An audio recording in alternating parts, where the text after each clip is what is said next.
Имам налетано на човек кој што 17 години истражувал како настанува нафтата. И он кажува дека нафтата е природен процес на соединување на континентите под вода, каде што континентот се топи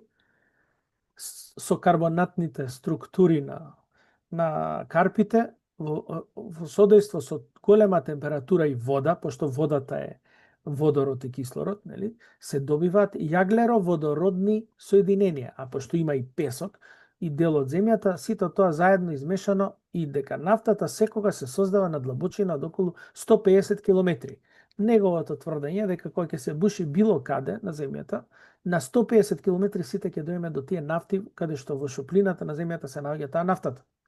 Меѓутоа, нафтата под притисок се појавува на места каде што има тектонски промени и дупки, а тоа се од прилика на 7 километри онаму каде што удрил метеорит, каде што после одреден